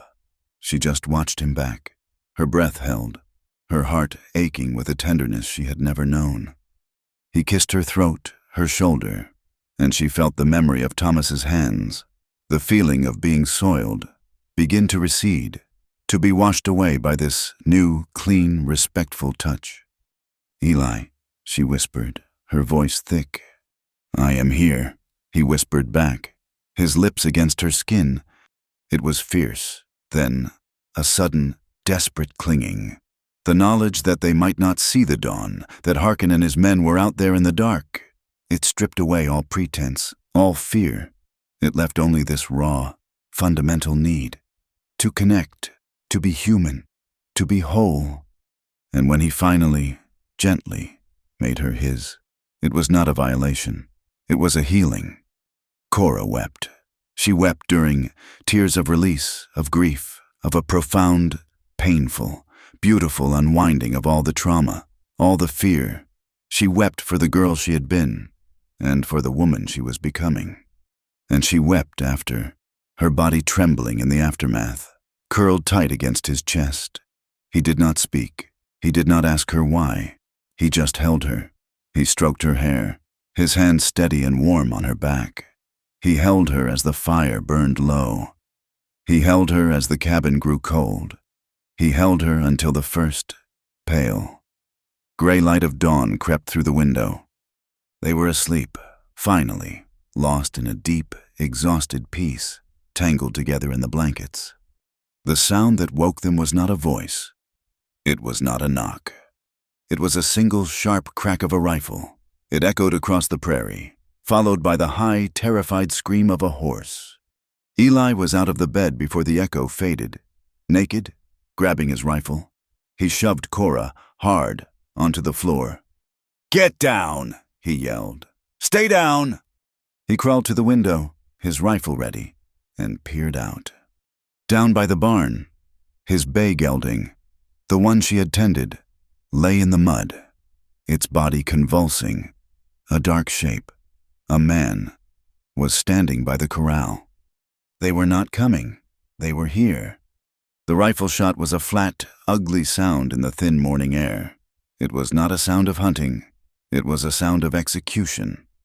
Eli was off the bed, rifle in hand, shoving Cora to the floorboards before the echo had even died. She landed hard. The breath knocked from her, but she did not cry out. She scrambled behind the small, solid cot. "Stay down," he commanded, his voice a low growl. He was already at the window, just a sliver of it, peering out. He saw his bay gelding, the one she had tended, its leg kicking once, twice, in the mud. Then it was still. Standing over it, by the corral fence, was Harkin. He was not alone. 3 other men were fanned out behind him, their horses restless, their rifles ready. They were not hiding. They were announcing. He shot your horse," Cora whispered, her voice shaking. She was pulling on her own clothes, her fingers fumbling with the buttons, her eyes wide with a new, cold terror. This was not a nightmare. This was real. "He did it to draw me out," Eli said, his voice flat, all the warmth from the night gone, replaced by a cold, hard purpose. "Get your boots on. Get the other rifle. Stay away from this window. Go to the back wall." "Eli?" "Now." She scrambled to the back wall, the heavy rifle in her hands. She loaded it, the metallic click loud in the small, tense room. A voice, amplified by the cold, clear air, boomed across the yard. It was Harkin. "Madsen, good morning. We know you are in there, and we know who you have with you." Eli watched, his own rifle resting on the windowsill. Harkin had his gun pointed at the corral, where Eli's last 2 horses and the mule were huddled, their eyes white with terror. "We are here for the girl, Madsen," Harkin yelled. "Judge Sloan's property. You send her out, and we will let you live. You do not, and we start with the rest of your animals. Then the barn, then this cabin." Eli's jaw tightened. He looked at his remaining animals. They were his life. They were all he had left of the dream he and Amos had built. Harkin knew it. "Eli, do not," Cora whispered from the back wall. He's just do not go out there." "He will burn us out, Cora," Eli said, his voice quiet. "A man who shoots a horse for sport will burn a cabin with people in it.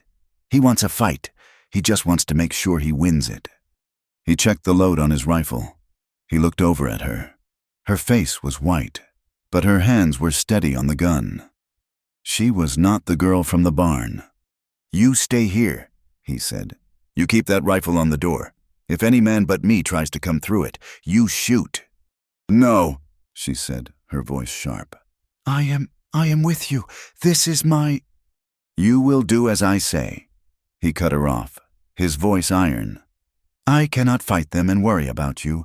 I go out, you stay in. That is the only way." He took a breath. He walked to the door. He did not look back.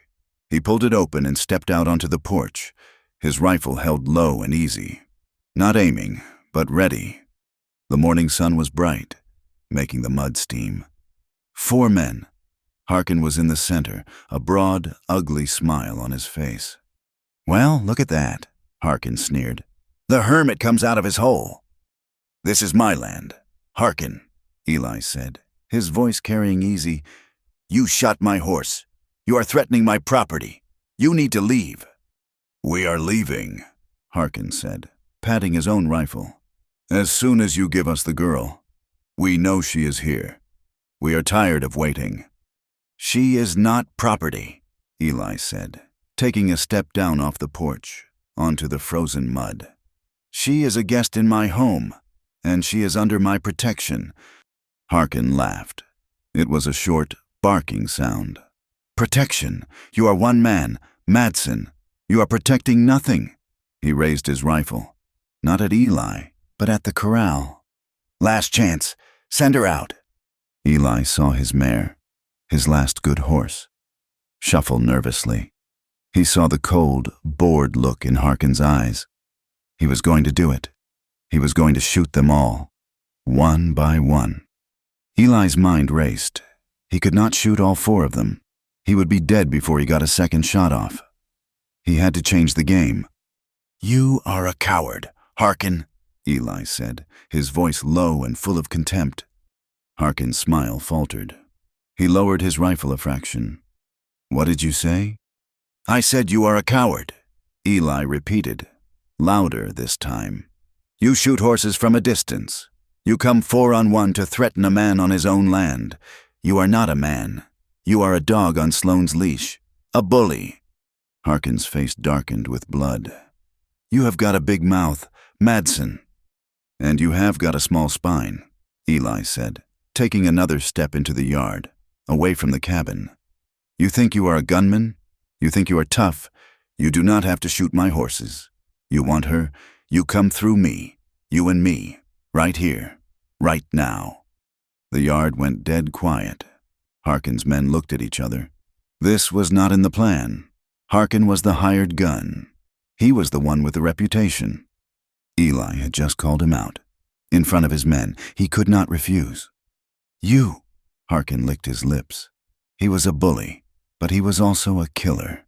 This was a man who had murdered Amos. Eli was counting on that pride. You are a fool. You want to die, old man. Fine by me. Not rifles, Eli said.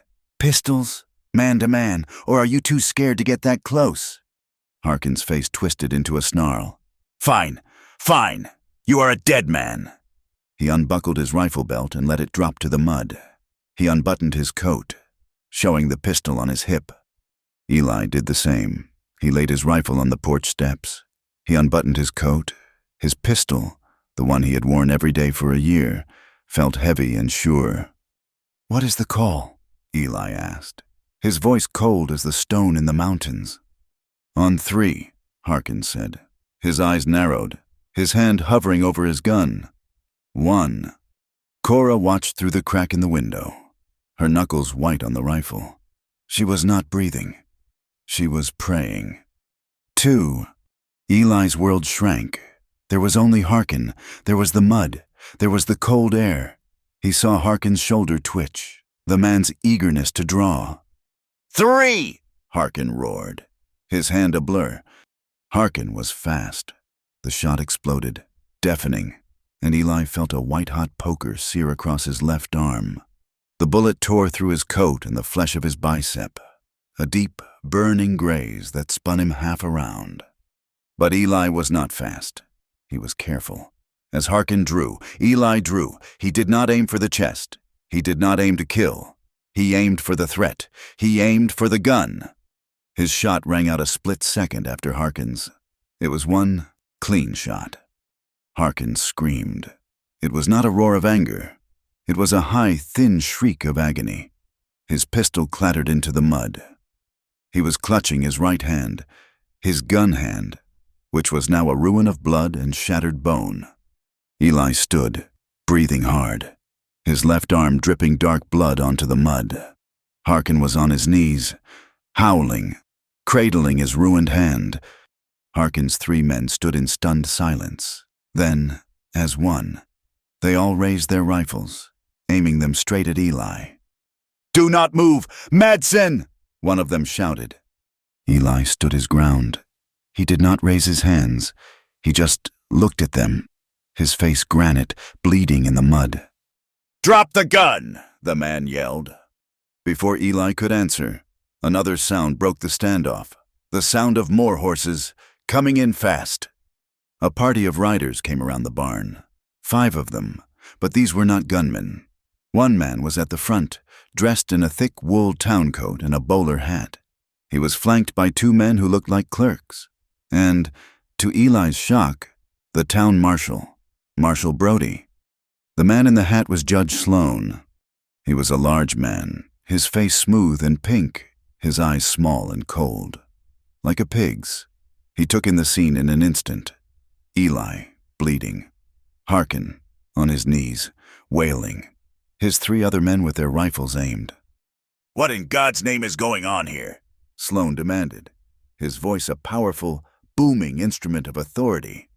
"Harkin, get up. You are a disgrace." He shot me! Judge! Harkin cried, scrambling to his feet, holding his bloody hand. Madsen! Sloan's cold eyes fixed on Eli. "You have assaulted my employee. You have interrupted my business. Marshal, this is the man who is harboring my son's wife." Marshal Brody, a tired-looking man with a drooping mustache, looked from Eli to Harkin, his face troubled. "Judge, all I see is a man on his own land who's been shot at, and your man shot his horse." He pointed to the dead gelding. Sloan's face flushed with anger. "That is not your concern. Marshal, your concern is this." He reached into his coat and produced a thick fold of papers, sealed with wax. "I have the law with me. A court order, signed by a circuit judge. It states that my son's wife, Cora Sloan, is mentally unwell. She is a danger to herself and others, prone to hysteria and violence. She is to be retrieved, for her own safety, and returned to the care of her husband."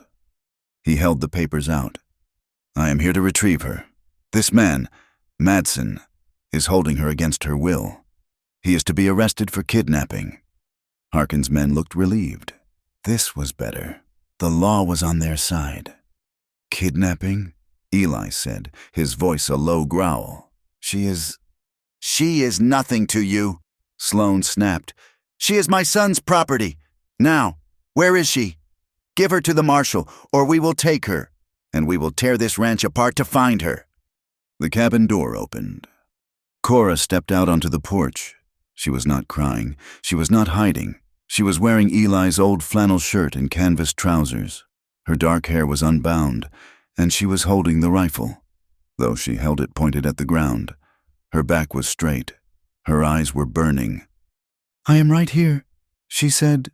Her voice was not loud, but it was clear, and it cut through the cold air. Judge Sloan's face lit up with a triumphant, ugly smile. "There she is.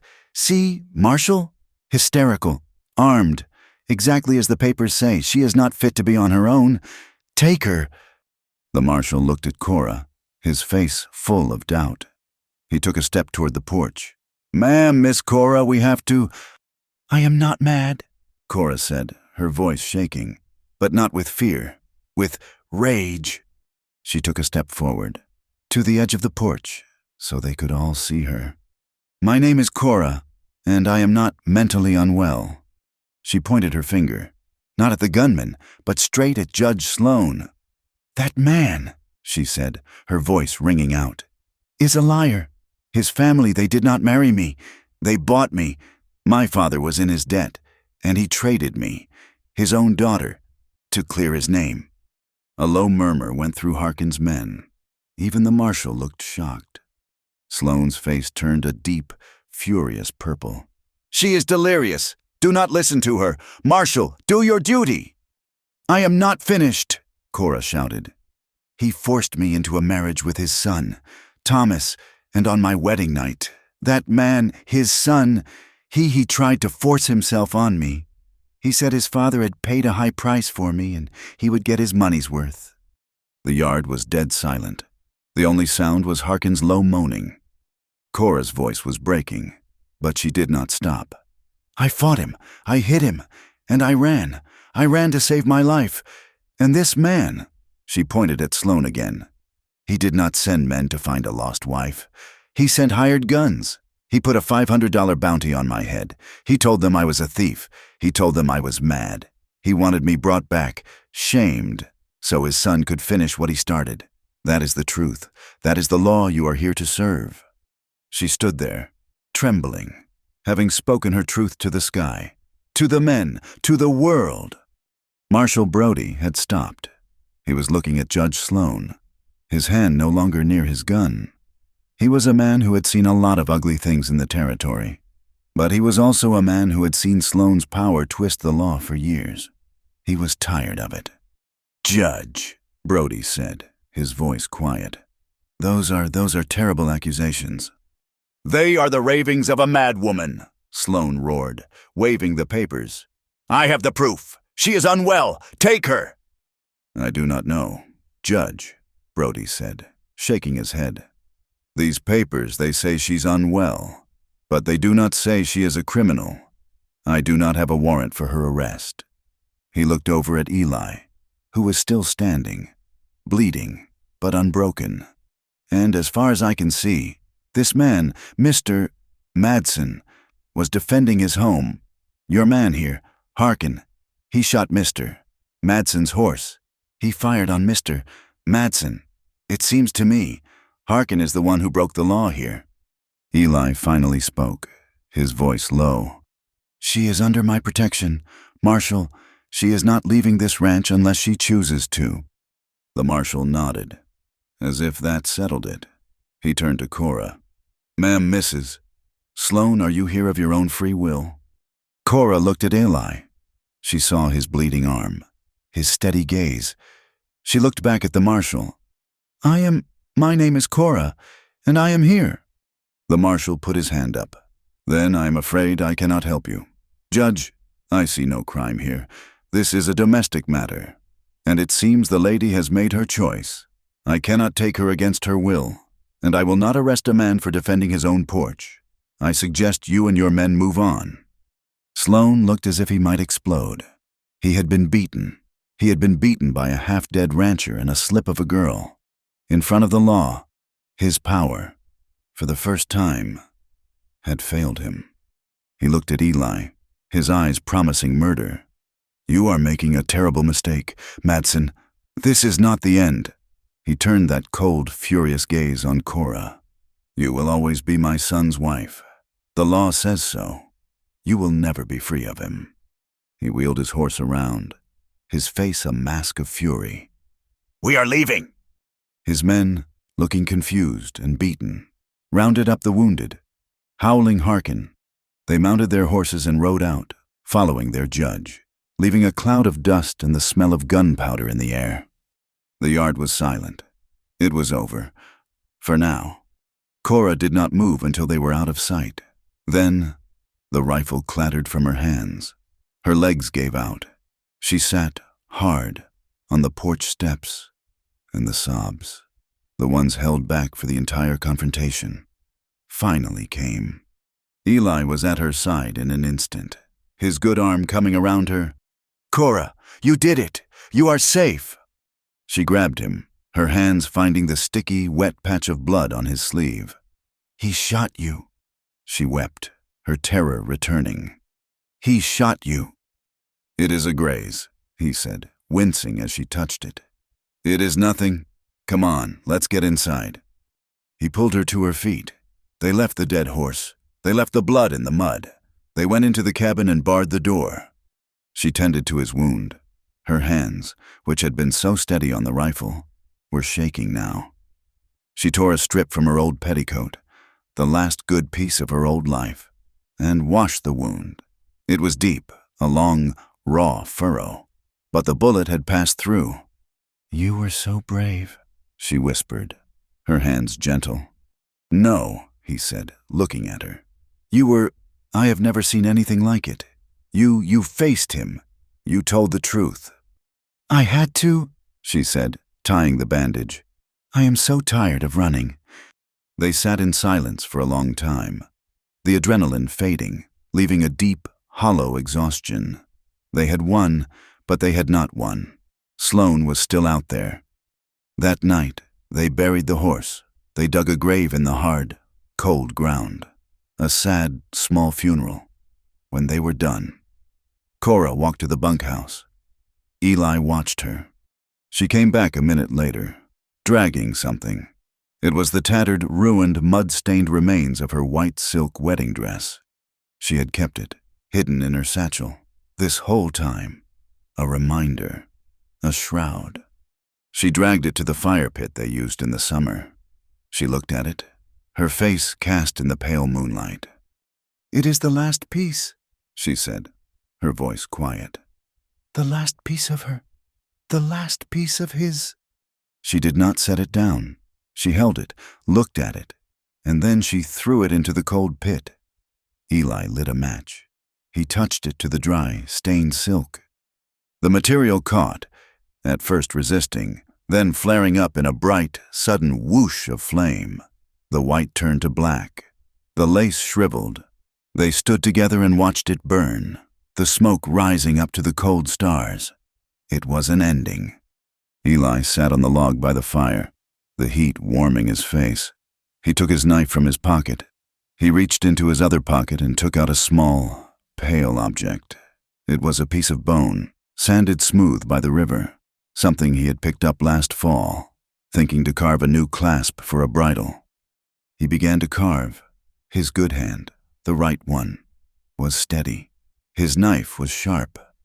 Cora sat beside him, watching, her shoulder pressed against his. She watched him carve a circle. He worked the bone, smoothing the edges, polishing it with a piece of rough leather. He did not make a speech. He did not ask her. He just worked. When he was done, he had a ring. It was not gold. It was not fancy. It was simple and pale and elemental. It was made of the land. He held it out to her, his calloused, rough hand open in the firelight. Cora looked at her left hand, bare and scarred from her run. She thought of the gold ring, the one he had found in the hay, the one she had lost in the fight, or in the snow. She did not know where. It did not matter. She slowly reached out. She took the small, simple bone ring, and she slid it onto her finger. It was cool to the touch, and it fit perfectly. It was not a brand of ownership. It was not a price. It was a promise. The winter snows did not just melt, they were washed away. The prairie, which had been a frozen, dead white, came alive with a sudden, violent burst of green. The creek, the one Eli's brother had died for, ran high and fast, full of cold, clean water. The mud, which had been a sea of despair, dried up, and under it, the rich earth was ready. Months passed. Spring bled into the long, hot days of a Wyoming summer. The ranch was no longer a refuge, no longer a hiding place. It was a home. Eli and Cora lived. They did not just survive, they worked together. They rebuilt the section of fence that Harkin's men had torn down. Eli showed her how to set a post, how to stretch the wire tight. Her hands, once soft, then raw, were now calloused and capable. She wore canvas trousers, practicality winning out over propriety. She learned to ride Eli's new mare, not side saddle, but astride, like a man, her hair tied back in a simple knot. They planted a garden behind the cabin, a square of dark, turned earth. They planted beans and corn and potatoes. Cora tended it with a fierce, protective joy. This was her food. This was her land. Nothing had ever tasted so real. Eli was a changed man. The deep, cold silence he had wrapped around himself like a shroud had begun to lift. He still did not talk much, but he would find himself stopping his work, just watching her hang laundry on a line she had strung between the cabin and the bunkhouse. Her face turned to the sun. He would find himself telling her stories about Amos, not about his death, but about his life, about the time he had tried to tame a wild hawk and had a scar on his thumb to prove it. He was carving again. The small wooden horse he had been working on when he first told her about Amos. He had finished it. It sat on the mantel, a small, hopeful token. They were not married, not in the eyes of the law. Judge Sloan, as he had promised, had not let them be. The story Cora had told, and the one Marshal Brody had backed up, had spread. The judge's power in Cheyenne was absolute, but out here, in the small, dusty towns, men were beginning to look at him sideways. He could not, for the moment, send gunmen. It would be too obvious, but he had made it known, through channels, that Cora Sloan was still his son's legal wife. No preacher in the territory would dare marry her to another man. It did not matter. They were married in every way that mattered. They were bound by the gunshot in the mud, by the fire that burned her dress, by the long, quiet nights, and by the hard, shared work of the days. The small, pale ring of polished bone never left her finger. When they went to town for supplies, and they went together, the town watched. Marshal Brody would always touch the brim of his hat. Mr. Madsen, ma'am. He called her ma'am, not Mrs. Sloan. And that one, small act of defiance, was a shield. Mr. Hames, at the Mercantile, would give Cora a small, shy smile and always added an extra apple to their sack. The women were another story. The respectable women, the ones who went to the small church on Sundays. They would see Cora in her trousers, her skin browned by the sun, and they would whisper. They would pull their children a little closer. They saw a fallen woman, living in sin with a reclusive, quiet man. They did not see the bruises she had carried. They did not see the terror she had overcome. Cora felt their stares, a prickle on her skin. In the beginning, it had shamed her, but then she would feel Eli's hand, resting solid on the small of her back, and she would lift her chin. She had faced down Judge Sloan. She could survive the whispers of housewives. The shadow of Sloan was still there, a distant threat. But the summer was hot and peaceful. They were lulled, just a little, by the rhythm of the work, by the growing crops. One morning, late in the summer, Cora rode out to check the creek. A storm the night before had been full of lightning, and she was worried about a breach in the bank. She rode the mare, the rifle Eli insisted she carry now resting in a scabbard by her knee. She felt content. The air was clean, washed by the rain. She came over a high ridge, one that overlooked the northern edge of their land, and she saw him.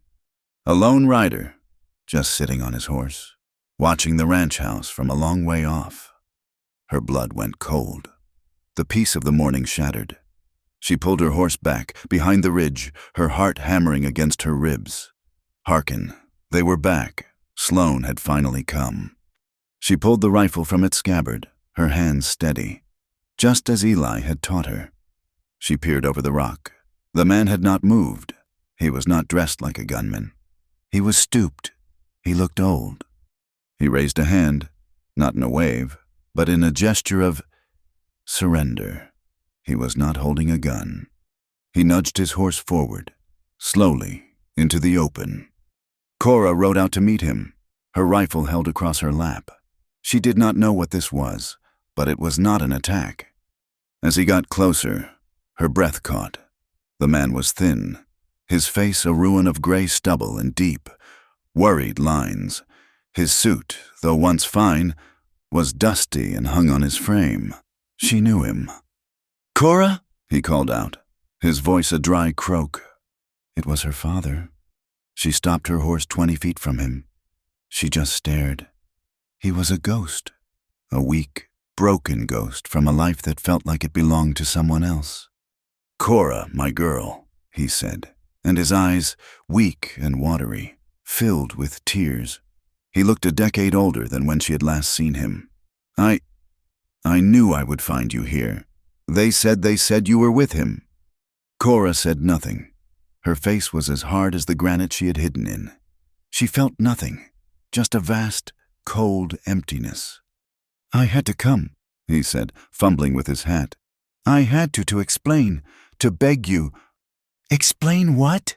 Cora's voice was flat, dead. "Explain how you sold me?" "No!" he cried, a flash of his old, weak anger. "You do not understand. He's Sloan. He threatened us. He threatened Benny. He threatened your mother. He said he would ruin us all, put us in the street, have me put in debtor's prison. It was the only way. I was trying to survive." "Yes," Cora said, her voice quiet. "You were at my expense." "It was not supposed to be like this," he wept, the tears running into his stubble. "Thomas, I thought he would be gentle. I thought, Cora, please, come home. Come away from this place.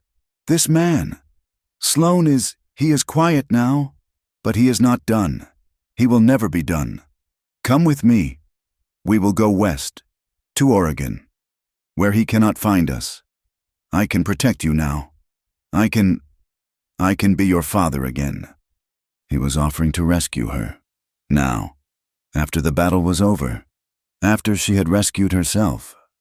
Cora looked at this broken man, and the cold emptiness finally gave way to a deep, profound pity. He was not a monster. He was just a coward, and she was done with him. "No," she said. "Cora, please, I am begging you." "No," she said, louder. "You cannot protect me. You never have. I am not your daughter anymore. Not in that way. I am not your property to trade, and I am not your shame to hide. I am done." He looked at her strong hands on the rifle, at the sun in her hair, at the bone ring on her finger. He saw, finally, that she was not the girl he had locked in her room. Cora reached into the pocket of her trousers. She pulled out the small, smooth, wooden horse. She held it for a moment, the last piece of her childhood.